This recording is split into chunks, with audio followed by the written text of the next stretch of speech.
and you are not made aware of certain guidelines, you probably might make a mistake of violating code of ethics unknowingly, and that may cost dear to. It may cost dearly. So the point is, to address all these issues, there are guidelines. Some of the guidelines are enforced as policy matters by UGC, and there are international agencies that help us understand what do you really mean by research ethics or publication ethics. I really don't like the idea of restricting the paradigm of ethics to just publications. Why only publications? Every aspect of our life should be ethical. But most importantly, publication entails, publication ethics is a phrase that also entails what you do prior to getting a publication. So publications are designed by a specific purpose to display or to bring out all elements of ethics as much as possible. Because research is a long journey. Every discrete piece of research, when you have a hypothesis at your hand and when you want to go forward, before we start, I just want to know, everybody is okay with me talking English? Yes. Anybody wants me to break for a while from English and talk in Kannada? I don't mind, because language is just a tool. Whatever language you speak, it doesn't matter. As long as I'm coming across to you, giving you the message of importance of ethics in publications or research ethics, that's fine. And I would rather prefer to make it more interactive than monologue from my side, because it never serves any purpose. Because as I told earlier, I've sat many meetings on the other side, and when it's a monologue, the other side hardly listens. It doesn't help. It's not that the other side is not interested. In a given period of time, lot of material is given to them. It's difficult to. Everyone has very small attention span. Let's be honest. None of us have great attention span. Okay, my attention span is probably a minute, and anything more than a minute, I'm going to lose my attention. I don't expect it to be very different from for you people, because that's how we are designed as human beings. So let's make it more interactive, just to break the monotony. How many of you are from science background as such? And arts and other domains also. I'm sorry, I will draw heavy references to what I can give as examples in science, because I really don't know anything about arts or other fields of academics. So please do forgive me. I just hope that I'll be able to impress upon you the importance of ethics. Okay, but let me be very unhesitant and unrestricted in saying, as much as it is possible, comply to code of ethics. How can we define ethics? Let's not go by textbook definition. Textbooks are always meant to bore, but although they have great knowledge, but we need to devise our own way to understand things, right? Because the moment you open a textbook, you think it's going to hit you with so much of scholarly words. Sometimes it becomes overwhelming. So simplify it so that you can understand it better. So how do you? I'm going to be talking about publication ethics. Okay. So how do you define ethics? Let's begin with that and then move forward.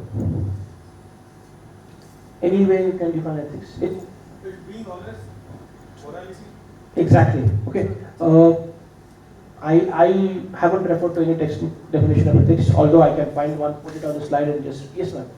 It's the judgment of a person, what to do and what not to do, generally accepted by all, commonly accepted. Exactly. He's also right, you're also right. Covered by last class. Sir? Covered by last class. Absolutely. Very important. Okay. Good actually. Okay, so the point is, see, how can we best define ethics? If I were to define things, and I tend to define things with my own definition, because that way I can understand it better rather than trying to mug up someone else's definition, although it serves due purpose. But let's say that ethics is doing things the way they're supposed to be done, upholding the moral conduct, even in the face of adversity. Okay, that's ethics. It's easy to be ethical when everything is going right, but when you're faced with adversity, it's much more difficult to be ethical, right? How many of you? Let's not talk about that. All of you got driver's license, and we all know how we get driver's license. Let's not talk about how we get a driver's license. But the point being, faced with adversity, it may be of any kind, it tends to be difficult to remain ethically, compliant. And take it from me, whatever difficulties you're going to face as researchers, and you're going to face difficulties. I'm at the risk of probably not, falling in line with what many people believe as research. I'm going to tell you one thing. Research is a great opportunity. Okay, very few people get to do research. It's a privilege. You have had a class of meaning on meaning of research. What does it mean? Why do people why do people get involved in research? It's a privilege, but don't ever think that it's gonna be. Don't glamorize research. Let's not make that mistake. Research is tough. It's backbreaking, and sometimes it's soul crushing because you're putting forward a hypothesis, and there are elements that may support your hypothesis. There are elements that may not support your hypothesis. Without knowing great details over all those uncertainties, in your own best way of understanding, you're putting forward a hypothesis and you're trying to evaluate it. There are logistical problems to doing research. You may not have enough time at your hand. You may have family commitments, whatnot, right? There could be financial constraints. In the face of adversities, you still want to do research because you're committed to doing research. And at some point of time, you want to professionally also progress because you want to reap the rewards of being a researcher. I mean, let's be honest, everybody does research because all of us are PhD students here in the gathering. So what actually triggered us to do research?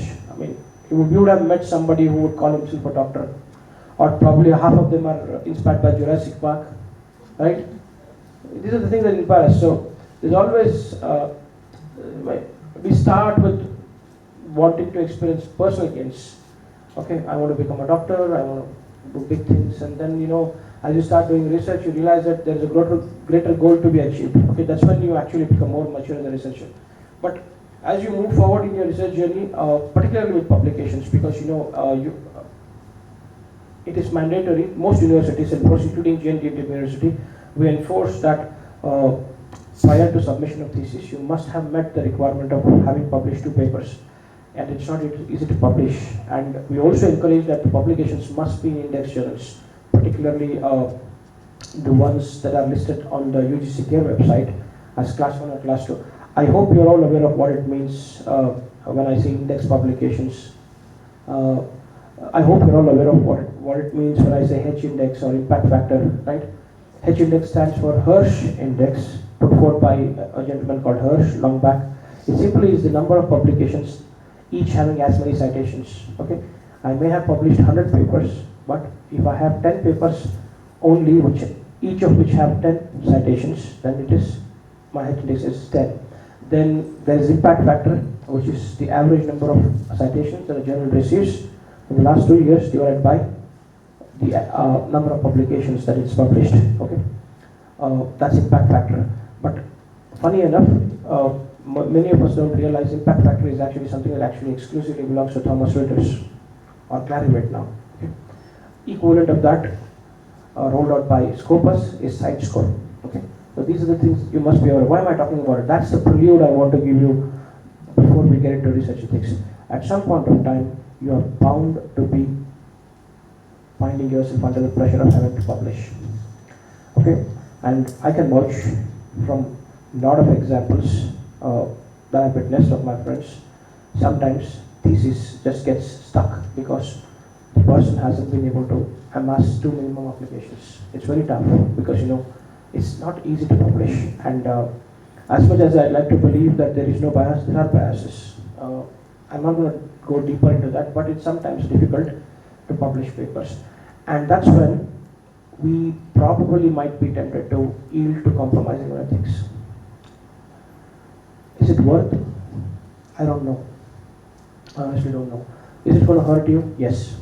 It's going to hurt you in the future very badly. Okay? So please be aware that ethics is something that you have to comply to. There is absolutely no way you can. I mean, there could be odd cases where slight ethical violations are overlooked. Sometimes it's the way world works. Okay, but there are graver ethical misconducts, and if you find yourself in the shadows of those grave ethical misconducts, your scientific career is dead. Whatever. I mean, your research career is dead. You can look for alternate careers. I can give you examples, but not the right thing to do. So I'm going to refrain from giving examples.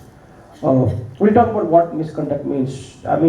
I generally don't keep my lectures structured. I prefer interactive discussions because it also keeps me from sleeping. Okay, it's important because it's difficult to get involved in a long debate, right? Long discussion. Okay, so let's just start with today's topic. Okay, research publication ethics. Although it does not necessarily mean ethics pertinent to only publications. It's just not that. It's research ethics. But why do we call it as publication ethics or ethics in publication? We'll talk about it. Okay, you'll figure it out. And as much as possible, let's make it interactive. Stop me at any point of time that you want me to. I certainly don't like to get involved in a monologue. It's not good for me also. Okay, let's not make it a monologue. Stop me. But make sure by the end of today's session, you are aware of, not entirely, it's not going to be possible for you to understand the entire paradigm of what it means to be aware of ethical code of conduct you have, but at least put yourself on the path of being able to know for yourself, okay, how to uphold ethics in research. Very important, okay. Avoid as much as possible. See, there's a book, I can't exactly recall the title, but it says 404 mantras to success. I'm not sure. Okay, I'm not very good with books. But one of the mantras for success to life, or success in life, is reputation. Reputation is your life, and treat it as such. Okay, treat it as it is more worth than any precious thing that you are aware of. Any misconduct that impacts your reputation will put an end to your research career. You will be discredited. Your university, probably your lab will be discredited, and it queers the pitch for everyone else who will work in the place. Their funding will be affected. So please be ethical. It's very, very important. I cannot stress. And as the PhD, just not the PhD coordinator, as the research coordinator at JNU University for Life Sciences, one of the things I do is I always make sure that we enforce the guidelines for ethics. It starts from right from coursework to the. Are you aware of what you mean by synopsis presentation? Have you all made synopsis presentation? That's where you actually propose your work, right? We make it mandatory even for a synopsis to be checked for plagiarism, and we have threshold of 10%. Okay? And we have those guidelines, but those guidelines can only serve as much as possible as the machine allows you. It's truly your own inner core that wants to comply to ethics that matters. Okay. Yeah, just boring definition. What do you mean by research? Okay. Research is search for knowledge or an effort to innovate or discover something, but in what way? Okay. You can't have a random approach to research. It's not going to cut. Okay. So the best way to define research is search for knowledge or effort for innovations through rational objectives. And this is where one of the ethic component comes. Who's going to decide what is rational? We all have limitations. Okay? At the age of 44, I don't know enough life. My father will tell you will see nothing. Right? The same thing I tell to PhD students because they're much younger to me. I tell them, you haven't seen enough research, so you don't know what is rational. Because believe it or not, at one point of time, a young student came to me and said he wanted to create anhydrous alcohol. He thinks that, he can store it in a small pouch. It's not going to cut. When you subject alcohol to high temperature, it evaporates. Okay? So there must be rational. The rational must be scientifically sound and also ethically compliant. Okay? So effort for discovery and innovation through rational objectives, and more importantly, systematic method. Okay? You need to have a systematic method for doing research. You can't use methods which are not acceptable, and a particular method for a particular outcome is also subject to the times. Okay. Today, the methods that we use are far more advanced than what were used 20-30 years ago. Those days, that's the limitation that they had. They could do that and they could infer from that. But the inferences are subject to new light of evidence. The new methods will show, and that's how research goes. Okay. So this is the definition of research.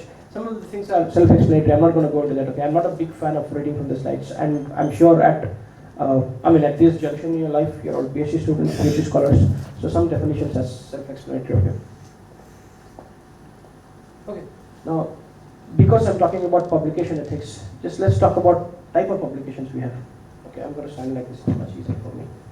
I don't mug up my slides. Sometimes I have to look at my slides because that's how I am. Okay. How many of you were actually aware of all the type of publications that is said here? These are the type of publications that directly or indirectly come from research. Okay. You have research papers, and research papers are generally data-centric papers. Okay. You put forward a hypothesis. Okay, let's start with what hypothesis is. I think there was a question from the audience some time back. I was curiously listening to all the questions. Good questions. Someone asked me, asked the other speaker, how important is statistics? Do we have the person who asked? Yeah. Without statistics, your research means nothing. It's as simple as that. If you're doing experimental research like I do, there are many types of research. I'm sure you've been described that before. Descriptive, non-descriptive, okay, hypothetical, maybe experimental, analytical, many types of research.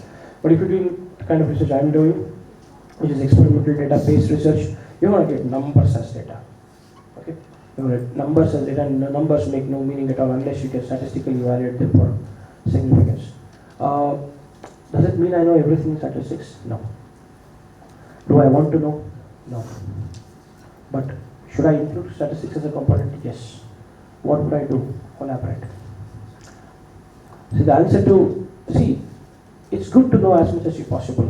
You can understand, but given the fact that every field is at such levels of advancement, you yourself need to update your own knowledge in that field, and it's humanly difficult to go on reading and acquiring knowledge. There is a limit. We get fed up at some times of reading all the time. So if you think that there is an element of research that is integral to your research, okay, or element of expertise that is integral to your research, and you have no time or aptitude or whatever, okay, to know everything about it, collaborate. Without statistics, you simply cannot do research, okay. Many of you could be doing, how many of you are actually from psychology background? So you would be working with human samples, right? If you're getting data which has magnitude, then you must do pre-study analysis to determine what's the right sample size. Okay, so without statistics, you simply cannot do anything. It's as good as trying to cook without having a kitchen. You must know statistics. But if you don't know statistics, then collaborate. But every component of your research design you must be aware of, so that at least you can control the variables, or you can control the conditions. Okay. So let's just talk about hypothesis. Okay. How can we define a hypothesis? Many times the research starts with hypothesis. Not always. There is inductive or deductive reasoning. I'm not going to go into that. But many times research starts with hypothesis. How do you describe hypothesis? Sir, it's okay. You can be loud. If you're wrong, what's going to happen? That's the last time you'll never be wrong about it, because anyway you'll figure it out. Tentative solution for the problem. Sir? Tentative solution for the problem. That's not hypothesis. If you tentative solution, absolutely no.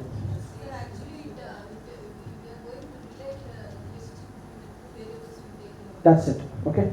So hypothesis simply states your proposed relationship between independent and dependent variables. So statistics again. It will come back to haunt you if you don't know statistics. Okay. So you must know statistics. Whatever your field of research, you must know statistics. Okay. A dependent variable is something that you can manipulate as a researcher, not manipulate. You can vary. Okay. Let's say that the field of research that I'm really close to is diabetes and metabolic homeostasis. So probably I'll draw more references from that. Let's say that I have a new drug and I want to know whether it is anti-diabetic in nature. So what I'll do, I'll create an experimental paradigm, probably with rats, because I can't simply go into human studies. Again, not ethically permitted unless I have sufficient backing from preclinical studies that it is safe and efficacious, at least in preclinical models. So I'm going to create 4 doses of that experimental drug, and I'm going to check in rats whether it brings down blood glucose or not. So I'm modulating the amount of the drug to be given to rats. That's a variable, and that is independent variable because it's modulated by me. What is a dependent variable? the variable that depends on the one that is independent, blood glucose levels. Okay, so you must be aware of all these things. Unless you're aware of all these things, trust me, when you write your synopsis, and you will have to write your synopsis, or you would have written your synopsis, it's going to be tough. It's going to be tough because you wouldn't address all the aspects that are required, and sometime later you'll realize that, oh, I probably should have addressed this. Okay, so please be aware of all these things. It's very, very important. Okay, so a research paper is the one that actually is the what it typically call as original research article, which reports data on a study. Okay, but apart from that, you have review articles. Okay, you have short notes, you have letter to editors, you have monographs, and you have patents. Okay, some of them are primary data, some of them are secondary data. I'm not going to go into all that, but again, it's very important because it's primary, secondary data. These are all components of research methodology, and you must be aware of it. Okay, when it's possible to rely on secondary data, please do so because it's available mostly freely. Okay, as long as you can ethically source it, it's at your disposal. Okay, now review articles are written by subject experts. They generally provide a comprehensive view of a topic. Starts with the background and ends with the possibility of how you can go forward in the field of study. And if you are a research scholar, if you want to understand a particular domain, read review papers because it gives you what the field is all about. But how to go about doing research in that field, you must read original articles because methods are in original articles. Okay, what we typically call as research papers. And then short notes. See, you must be aware of this because, yes ma'am. So is it necessary that all review articles should be based on methodologies or based upon the topic? Ma'am, review article, even to write review articles, there are methodologies. Actually, there is now an algorithm. Okay, I don't want to go into that, but probably someone else will handle that. You simply can't pick up a topic which is not relevant anymore. Okay, for example, can I write a review on effect of sati in 21st century? I can't. It's abolished, right? So you must know whether the topic that you want to review is relevant or not. Okay, and then there are guidelines. There are set definitions as to how you can go about doing the review of a subject, because if a young scholar wants to write a review, it's likely, I'm not going to say that they are not good at it, it's likely that they may fall short of what is required to present as a review. Okay? A review also entails sometimes an opinion or an undercurrent of the opinion that the writers want to express as to in what particular area the research must move forward or opportunities that the research will create. Okay, so reviews are much broader in perspective that they offer, but research papers are crisp. Okay, they focus on the hypothesis and nothing else. Okay, with a little bit of discussion and introduction thrown in. Okay. Short notes are also peer review. Okay, there's something called peer review. We'll talk about it later on, but let's not get there right now. Okay, we'll go one step at a time. You have short notes. Short notes are generally much smaller in size. They may not have IMRAT format. Okay, they could be just running. Generally, short notes are written when you have a very distinct piece of data that is indicative of a big change or a big possibility. Okay, but you want to publish it so that you can claim IPR over it, or you can claim that you've done it. Okay, let's say for example that I'm working on 100 drugs, trying to evaluate whether they can reduce blood glucose or not. I come out with one drug, okay, and it is bringing down blood glucose levels in rats phenomenally, yet being safe. There's only 1 or 2 graphs that I might have. Okay, safety profile again, it's got a lot of parameters. Okay, we got to test every function, every function, but let's not go there. But let's say that new drug that I've discovered or obtained from plants or whatever is bringing down the blood glucose. Now I don't want to lose the advantage of being the first one to report it. Although I've not done a systematic study, whatever is my logic, I just did one experiment, took a drug, saw that it is hypoglycemic in nature, and I want to publish it. So do I wait for the entire study to be conducted? Okay, the needed means that I have to look for oral availability. Oral availability would be addressed before that, but safety profile, organ function. It will take me 6, 7, 8, 9 months to get the data. I might lose it to someone else. Okay, so when you have something that you want to share as as an indicative work, then you publish short notes, just one data point. Okay. Short notes can also be cited. They are cited. They are peer reviewed also, and they also have DOIs. Okay, that's short notes. Letter to editors are generally written to the editor of a journal. and you kind of engage in a discussion with the editor, not discussion, but you kind of engage in a kind of discussion with the editor on a topic that is relevant to widespread audience. It can be a small, it can be a mini review, or it can be opinion about a book, or it can be something prevalent in the society right now. For example, some doctor may find that as a result of COVID infections, something is happening. Okay, so he sees a preponderance of certain clinical outcomes in people affected with COVID, but there isn't much data or much to go about in terms of what he can develop as peer-reviewed data. So what he'll do, he'll express his opinion. Okay, he'll write to a relevant journal saying, "Dear editor, sir, I'm so and so, and I have been treating 250 COVID patients, and I have found that they all have hair loss. Mechanism is not known, whatever. So it's worth discussing, or it's worth looking at further." And this is how research really builds. Okay, it's like an avalanche. Okay, it picks up on itself. That's how you draft a letter to editors. Okay, to discuss one topic alone. Monographs are a compendium of everything that is there to be known about one substance. Okay, I've done a lot of toxicology work, and I can tell you we used to refer a lot of monographs before starting our research. Because, for example, let's say I want to work with a particular toxin. I want a bunch of information to access which I have to go to thousands of papers. I don't have time. For example, what kind of molecule it is. Is it lipophilic? Is it hydrophilic? Is it going to pass through blood-brain barrier? What's its LD50? What's its dermal toxicity? What its chronic toxicity? What is its organ toxicity? Is it carcinogenic? What is the environmental weight? What is the pharmacokinetics? In order to understand all this data, I need to refer tens and twenties and hundreds of papers, and I don't have time. I could do it, but I need something to begin my journey, okay, of studying on that molecule. I would refer a monograph. Monograph is a compendium of everything that is there to be known about one particular topic. Monograph on sugar, monograph on nicotine, monograph on whatever, okay. You got the point, right? That's also a research outcome, but it's a secondary data, okay. Then you have patents. You all know what patents are. Patents are legal entities which confer the holder of the patent exclusive rights over commercial prospects that may be possible from a particular invention. Okay, that's patent. And I'm not going to focus much on other type of articles, but generally research papers have this IMRAD format, and I hope it's been dealt with. No? You're aware of IMRAD format for a paper? No. Every paper, which is a research paper, must have an IMRAD format. Okay, IMRAD stands for Introduction, Materials and Method, Results and Discussion. Okay, it begins with an abstract. Okay, abstract is the bird's eye view of the entire paper. If someone has no time, and see, when I want to do literature search, I access thousands of papers, but sometimes I don't study all of them. I don't pick all of them.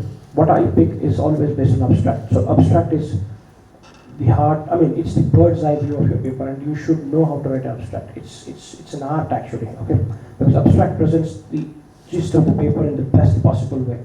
Okay, that's a standalone. Abstract is a standalone entity. Okay, without having to go through any of your paper unless you're interested in methodology part, you can refer to abstract and see whether the paper is what you want or not. Okay, and that's why if you had an opportunity to access journals, have you accessed journals for reading papers? Okay, many of you might have, many of you might not have. Those who are not done, please start doing it. Okay, if you access journals, they may not give you full access to the publication because money is involved. You may have to pay or have to have subscription, but abstract is always free. So it's the abstract that generates interest for you to decide whether you want to read a particular paper or not. Okay. After that, you have introduction. Okay, it tells you, no, it's in there. Okay, why did you do that research? Okay, there will be a bit of literature search, and then there is method. How was the research done? And the method has to be validated. I mean, you can't simply use random methods. Okay. For example, let's say, how many of you are from science background? I'm going to give you a crude example so that you can understand. You're from science background. Okay, so you prepared reagents in the lab. Okay, buffers, whatnot. So if you write in your synopsis saying that I will prepare buffer using handheld balance that you buy from market to weigh the chemicals, will they permit it? No. Okay, so I mean that applies to every single aspect of. So you must use precise balances. Okay, which have certain documentable accuracy. Okay, and that also has to be calibrated. That's one of the guidelines that you must follow if you have a lab. Okay, but I'm always at the risk of losing time. We started at 12:30, right? So how much time do I have, sir? 1:45. I'm in trouble, as usual. Okay. Okay. So let's just skip some points. You will anyway know. So method is how was the study done. Results will tell you what was the outcome of the study and how do you interpret your results. And discussion means so what it means. Okay. That's what your IMRAT format is, and you must be aware of IMRAT format. If you're not aware of IMRAT format, then you got to know about it. Make a start now, because one thing that I would like to tell you is research requires dedication. Make no mistake about it. And I don't know if I'm wrong, but it will leave very little room for sometimes. I mean, for most people, it will leave very little room for personal life, because there's so much you need to know. So, is there a shortcut to doing research? No. Absolutely no. So you got to know what you got to know. Okay. So please put yourself on the path of going through a holistic journey that never stops. Okay. Research as a research, you never stop being a researcher. It's not a designation. It's a way of life. Okay. And that's about publications. Okay. Now, research means you're undertaking multiple coordinated activities. Okay, it starts with hypothesis. It always doesn't have to start. Sometimes it can lead to hypothesis. There is inductive, deductive reasoning, research.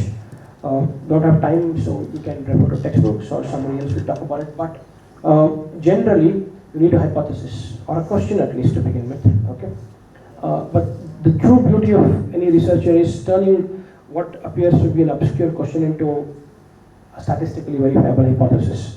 That comes with experience. Okay. Once you have put forward a hypothesis, you need a study design. Okay. Then there will be a methodology that is required to achieve study design.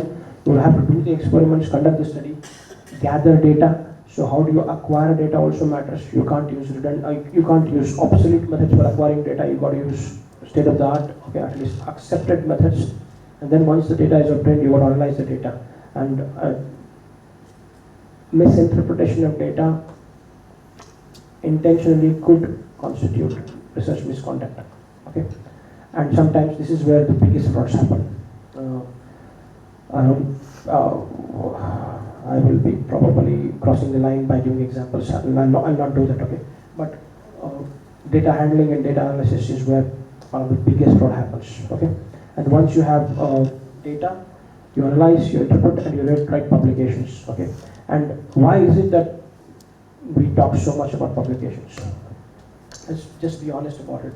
Whatever you do, no one knows, or no one will ever see, because you are working hard in the lab, or whatever your research paradigm. The only thing that people will ever know and then judge you and evaluate you, because you want to be evaluated, because a promotion is at stake, a new job is at stake, you want to feel happy about doing research. So there is quantitative measurement of what you do as a researcher, and there will be quantitative measurement of you as a researcher. So let's be honest about it. So the only thing that helps you with that is publication. Nothing else. Properly, someone asked a question about Nobel Prize. Who was it? What constitutes what should get and what should not get? The answer to that is rather simple. It's the will of Alfred Nobel. Okay? His will says that one who shall have conferred greatest benefit to mankind is worthy of getting the Nobel Prize. Okay? So you need not have done research that requires complicated machinery. Simple stuff. But still you will get Nobel Prize if it matters to people. Okay? And for whatever reason, Nobel did not deem mathematics worthy enough, so there is no Nobel Prize for mathematics. The best example I can give is Karl Landsteiner. How many of you are aware of Karl Landsteiner? The one who proposed ABO type of blood grouping. We don't write blood groups, ABO, rhesus. Okay. He is credited with saving more than 4 billion lives, probably more, because without ABO blood grouping, there is no blood transfusions. Without that, there is no life saving at all. So all it did was you looked at agglutination parameters. Okay, simple stuff, no complicated machinery, nothing. But he worked out APO type of blood grouping. By doing so, he has been responsible for countless billions of lives saved, and therefore he got Nobel Prize. Okay, so that's the only thing that helps you get Nobel Prize. You should have done something that shall confer greatest benefit to mankind. And who is going to decide that? There is a council in Sweden that sits and decides. Okay. Now that apart, why do we talk about publication ethics as? I mean, why do you say it is akin to research ethics? Because publications are by designed to demonstrate or to put on exhibition every element of research that you've done and whether it complies to ethics or not. Because no one is going to come. Let's say that I do a lot of preclinical work. Okay, my work involves sacrificing rats, animal models, so I kill them. It's as simple as that. Do I do it correctly? Yes. Do people get to see it? No. I don't invite people to witness my research. I do it in my own comfort. So I might be lying. Right? Right? I might be killing them in the questionable way. I might be doing things that are not ethically approved. For example, I might be injecting them with radioisotopes, thereby causing risk to the people who are involved in research. So I can't do it. But do I comply to ethics? I do. Because it's what I'm committed to that. Okay. So the point is, no one will ever come to know what you do behind closed doors of your laboratories, apart from your own group and your own institute. There is a committee that oversees many things, but apart from the general public never comes to know. So how do you tell the world that you have done research in the most ethical possible way? Is the publication. The publication that comes out of research bears it all for the whole world to see. The whole world sees how was the research done. You will see, okay, one by one you will see, okay. So publication reflects on every single element of research and whether it is done ethically or not, okay. So thus far I have been only giving introduction. Okay, now let's straight dive into it, okay, without boring much. So when we say publication ethics, okay, or research ethics, they mean one and the same. Publication ethics is a more precise term where it is there as a documented piece of evidence that will either immortalize you for good or bad. It's as simple as that. Okay. I can give you both examples, but I'm not going to do that because it's going to involve me taking names, and I don't want to do that. But what are the components of research ethics that you must be aware of? You have these 6 elements which are integral in complying to the code of conduct of ethics. Okay. I'm just going to read it. Okay. There's no point to pretending that I know it by heart. Okay. The first one is approval and consent. Your study starts with that. Okay. There are multiple levels of approvals you need to seek, and there is an element of consent. Okay. Very important. You make a mistake here, you are putting yourself up to big trouble. Okay. The next one is data accuracy, and the fraud there is falsification and fabrication. The next one is plagiarism. Self-plagiarism, I'm not going to talk about it because I personally don't think there's harm as long as you're justifiably citing your own papers. Okay? But plagiarism is not acceptable at all. And we have strict policy. At JND University, we have strict policy for plagiarism, which we enforce, but we are guided by guidelines. Okay? And there is submission fraud, happens all the time in many cases. There is ethics associated with authorship, very important. Sometimes tricky, it becomes a tricky issue. And then there is conflict of interest. Okay? These, by and large, most of the considerations of ethics fall under these. Okay? And we look at them one by one. Okay? Now, the top part is gone, but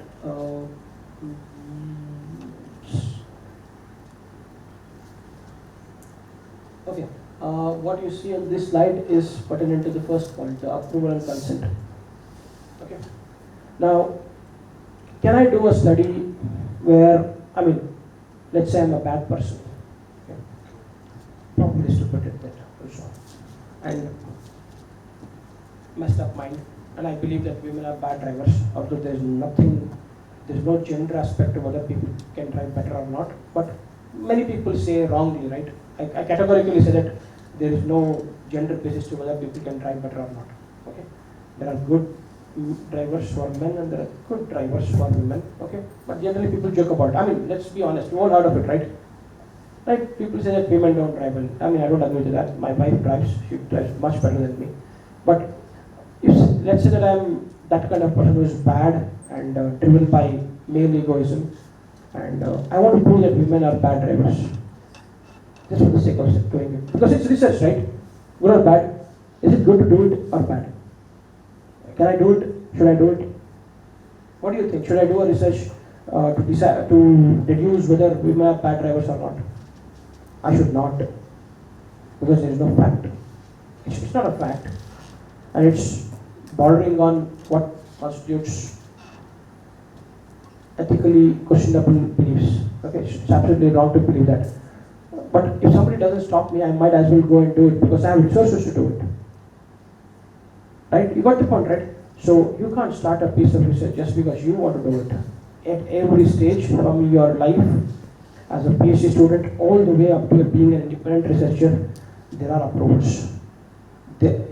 All of your research synopsis will be, will be processed, evaluated for feasibility, worthiness of whatever logistics by the Research Advisory Council, or typically what you call as your synopsis committee.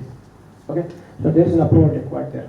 Okay, so you can't simply decide that I want to do this particular piece of research because you want to do it. You can't do it. Okay, so there are approvals and there are consents also. Okay, if your work involves clinical data or drug trials, the DGCI India, I mean the country is working in India, mandates. Okay, some things are written in the okay, you must get.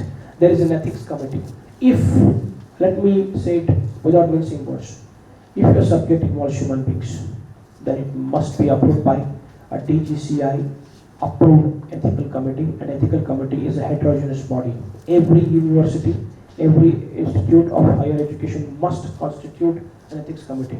We have one, I'm a member of one, and we leave no stone unturned to make sure that the study complies to COPE guidelines, to WAMI guidelines, to International Council for Harmonization guidelines. We leave no stones unturned. Okay, even if it simply involves you going to a human being and asking questions like, do you like sweets or not? Okay, let's say that your study involves how people perceive sweet versus savory dishes or whatever, right? So even if it involves that, if you want to go and involve a human being in a study, asking one question whether you like sweets or not, if the human subject is involved, we say get ethics approval. So they have to come before our panel, present the study, and there must be consent form. Okay, so the study must be registered, and additionally, there are guidelines that are given by ICMR for clinical studies. There are guidelines given by International Committee on International Committee of Journals of Medical Entities. Okay, you have to follow them. Okay, you cannot for a minute ignore any single element of the guidelines, and if you are not aware of it, they are not going to give you an excuse. Okay, some of the offences are punishable by law. Okay, punishments can vary depending on the outcomes of the violations. Okay, if your study involves, okay, there's something written there called International Conference on Harmonization Good Clinical Practices and Declaration of Helsinki. These generally ensure safeguard of the safety of the people who are involved in the study. Okay, I'm not going to go into all that, but every single human study must comply to that. If it doesn't, and we're simply not going to allow that study to happen at all. We're going to say reject it, as simple as that. Okay. If human subjects are involved, you must take ethical. I mean, you must take written, signed consent forms. I don't know how many of you are aware of it, but a consent form is not a random piece of document that you say, okay, you sign and give, saying that I'm okay to participate in this study. No, that's a drafted document which states the hypothesis of your study, expected outcome of the study, the methodology involved in the study, the exclusion parameters, the inclusion parameters, and what kind of procedures the person is going to go through the study. Okay, so everything must be made available to them with nothing hidden from the participants. If you hide anything, you are absolutely guilty of misconduct, and there are consequences to it. Okay, so the participant is at the liberty of suing you, and the consequences will be commensurate with the kind of fraud that you do. Okay. Apart from that, the ethics, the consent form must clearly, without any doubt, mentioned that the participant is free to withdraw from the study at any given point of time. Okay, you can't force anyone to participate in a study just because you want to do it. Okay, so all those things are elements of consent form, and I don't know how much of time do I have, assuming that I go up to 2 o'clock. Is it okay if I go up to 2 o'clock? My slot is up to 1:45, 2 o'clock is okay? Right? So consent form is mandatory. Sir? Okay, but we started a little late, so probably take off. I have lost that slides to cover. Okay. If your study involves, where did I go by the way? I lost myself. Yeah. If your study involves animals, like my case, then every institute must have Institute Animal Ethical Committee, which works under the supervision of a committee, which directly, eventually will operate under parliamentary body. Okay. And there are guidelines. Okay. What model to use, what is the right age, how the animals must be maintained, how must they be fed, how much of blood you can draw from them. There's a big list of do's and don'ts, and if you don't comply with them, God bless. Seriously, God bless. You're going to be in trouble, because that Animal Ethics Committee is one of the most unforgiving committees. They will bring you down to your knees and make you cry. If you violate any single code of conduct for using animals, you will probably not get approval next time. So you must be aware of it. Who's going to teach you? No one. You want to learn by yourself. And then, if the study involves genetically modified organisms, okay, or if it involves radioisotopes, or if it involves harmful chemicals, okay, some scheduled chemicals, then there is an additional committee that oversees the use of those substances, and that's called as Institute Biosafety Commission, and that also has to be constituted. Okay, the point is, any higher educational institute or university or organization must have these 3 committees if it's pertinent to them. One is Human Ethics Committee, the other one is Animal Ethics Committee, the third one is IBSC. Without them, God bless, you can't start research. They'll ensure dreams of doing research in the institute. What do? Collaborate with those that have. Collaboration comes at a cost. First one is Human Ethics Committee, the second one is Animal Ethical Committee, the third one is Institute Biosafety Commission. Institute Biosafety Commission is a commission that is again comprising of and by the way, these committees are made up of people like lawyers, common men, whatever you call me, heterogeneous. Most of them are not employees of the institute. Only one representative will be there. Some of them come from institute, some of them are lawyers, some of them are distinguished people in the society. One common man is required. So you take everyone's perception or opinion as to why the study is ethically right or wrong. It has to be approved ethically, otherwise, no.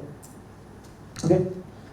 But day in and day out, we go through a lot of applications that are put forward by PhD students and researchers, where we have to handhold them and guide them on ethical components. Okay? So it's an integral part of my job. Okay? Moving forward. Okay, I think I went back. What is this? The top is gone. Okay. Okay, this is data. Okay, so the first being done. Let's look at data. Okay. Now, this is one big chunk of the area where malpractice happens. And what is the consequence? Have you heard of the term retraction? How many of you are aware of retraction? You will get all. In case you haven't heard retraction, don't worry. You will get to hear it sooner or later, because you're all on the path of research. Let me tell you one thing. Retractions can happen for honorable reasons. Hello? Am I audible?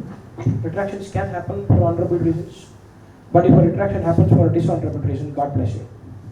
There ends your research career. You better start a shop or start selling vegetables. You can't make money out of research. Ever again. Okay? Retractions are official processes where journal officially unpublishes your work or retracts it from the publication. Okay? And in most cases, not always, okay, in most cases retractions happen because of data related issues. Okay, now what kind of issues you see? Okay, now see, there is data falsification. Okay, that means you have not see how we put it across. It's pretty sensitive domain. Okay, and you must all be sensitized to it. Let's say that you manipulate the data. Okay. Let's say that your hypothesis requires that the drug reduces blood glucose. and it doesn't in nature. So you manipulate it.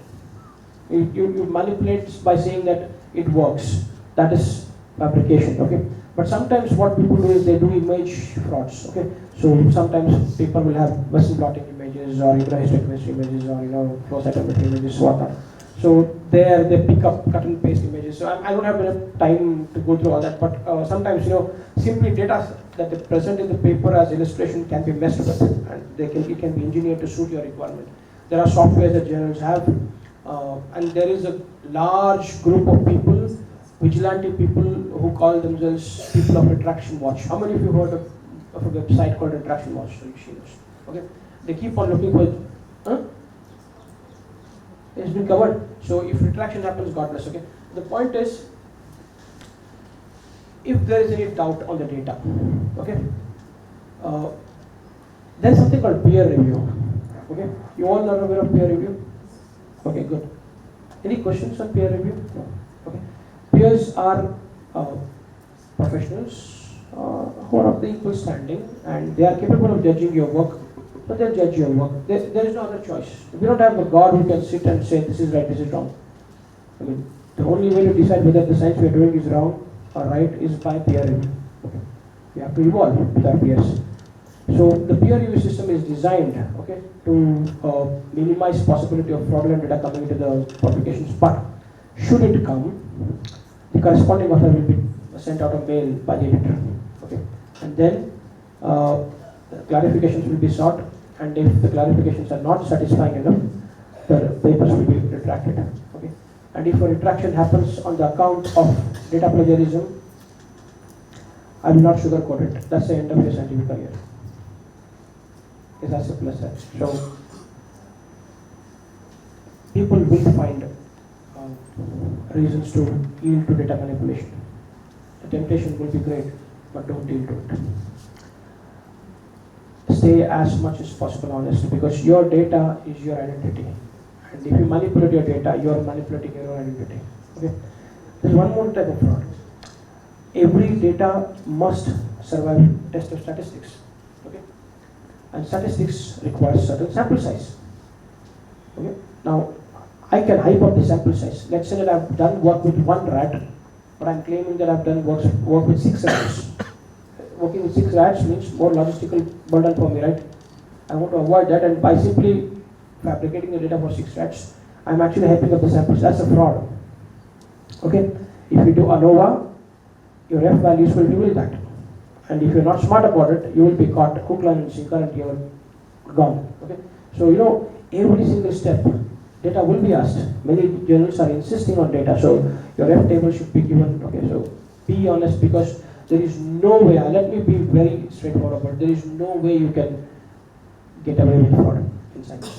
It's simply not possible, because the tools are too strong now that are available at the disposal of journals and the regulatory bodies. Okay, don't do it, okay? So this is about data, okay? And you are required to preserve your data for a long time. I would say store it forever, because your data can be called into question anytime. Don't lose your data if you published it. Never do that. Burn it on a disk, or put it in drive and save it forever, okay? Okay, now this is the other one, okay? This is where another big misconduct happens, big chunk of misconduct, plagiarism. How many of you actually wrote the synopsis to get here? All of you, right? Most of you have written synopsis. Is it easy to write synopsis? Is it easy to write synopsis? It's quite challenging, right? Because you have to crystallize your thought and put forward best synopsis that gives you best objectives that you can come up with and the best methodology that you can have. So it's not easy. What's the easiest way to write synopsis? Copy paste. Correct, right? Don't do it. Don't do it. Don't ever copy and paste without giving citations. Okay?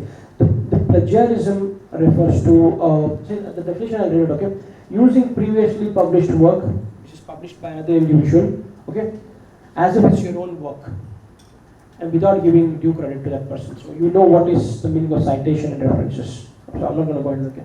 If you did that for the intention of, for the nefarious intention of achieving something that you otherwise couldn't do by yourself, okay, then it is plagiarism. And plagiarism is one of the taboos in research. You cannot be accused or found guilty of plagiarism. If you, to be honest, if you're found guilty of plagiarism, there is a very well-established system that helps you explain yourself. So consequences need not be always grave. But if you can't explain yourself, paper will be retracted on account of plagiarism. And again, if the paper is retracted on account of plagiarism, consequences will not be as severe as the ones that are caused because of retractions caused by data manipulation, but then it will be severe. Okay. So, COPE. How many of you heard of COPE, Committee on Publication Ethics? So I'm going to talk about it a little bit, but not in great details, because as usual, I never actually finish my lectures on time. Okay. COPE. See, if you take large chunks of data or text from another paper and say it's your own, it's a major offense and it will be dealt with seriously. Okay. But if you take only short phases and little bit of that, little bit of this, and you still have originality in your paper, it's a minor offense. Okay. But you can't have plagiarism. But can you entirely get rid of plagiarism? Absolutely no. Because let's say you're writing a sentence like, the substance was weighed using a balance. I mean, what more? I mean, how? I mean, that's the only way you can write about it, right? I mean, what other way you can write it? So, somebody would have written that, right? Right? The rats were housed in individual cages. Somebody would have written that. So, these are general phrases. So, how do you know what should be held as an account of plagiarism and what not? There are guidelines. That's what I'm saying.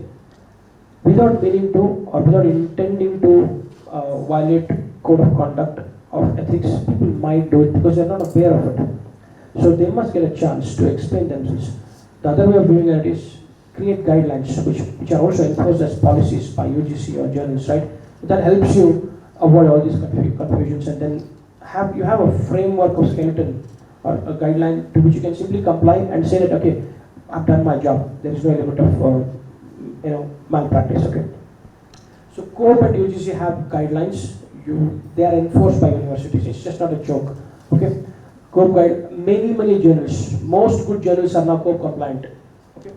They comply with the guidelines of COPE, and the University Grants Commission, which oversees all research. Okay. Particularly the what we call as PhD program also has its own guidelines.